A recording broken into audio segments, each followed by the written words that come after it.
તરફ મોરબીમાં પણ 200 થી વધારે ખેડૂતોએ જિલ્લા સેવા સદનમાં ધામા નાખ્યા છે। 40 થી વધુ ગામના ખેડૂતોએ નર્મદાનું પાણી ન મળતા રોષ વ્યક્ત કર્યો છે, જેના કારણે તેમણે નર્મદાની ધ્રાંગધ્રા અને મચ્છુ કેનાલમાં પાણી આપવાની માંગ કરી છે।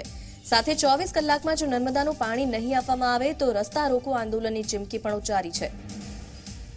તો હજી પણ પાણીની સમસ્યા સામે ઝઝૂમી રહ્યા છે ખેડૂતો અને મોરબીના ખેડૂતો, જેમણે પાણીની માંગ કરી છે। જો પાણી તેમને નહીં મળે તો રસ્તા રોકો આંદોલન કરશે।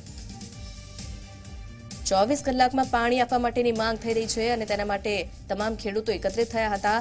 સૂત્રોચ્ચાર કરવામાં આવ્યા, પાણી આપોની માંગ કરાઈ છે। જો 24 કલાકમાં તેમને પાણી નહીં મળે તો રસ્તા રોકો આંદોલનની ચીમકી ઉચ્ચારાઈ છે। હિમાંશુ ભટ્ટ ફોન લાઈન પર જોડાયા છે। હિમાંશુ, ખેડૂતોની શું માંગ છે અને રસ્તા રોકો આંદોલનની તેમણે ચીમકી ઉચ્ચારી છે, આખી બાબત શું છે? જી નુપુર, આપને જણાવી દઉં કે જે મોરબી જિલ્લાની અંદર 3 નર્મદાની કેનાલો આવે છે, તે પૈકીની એક માળિયા કેનાલ માટે તો ગઈકાલથી પાણીની માંગ સાથે ખેડૂતો આંદોલન કરી જ રહ્યા છે।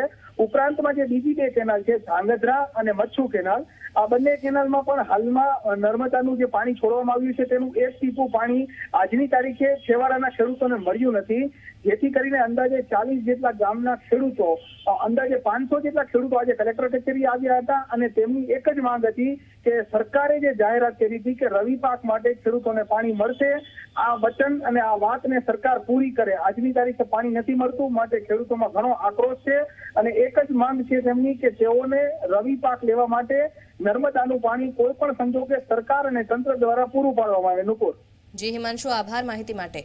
તો એક તરફ ખેડૂતો પરેશાન છે અને સરકાર વાયદા કરીને એ પૂરા નથી કરી રહી।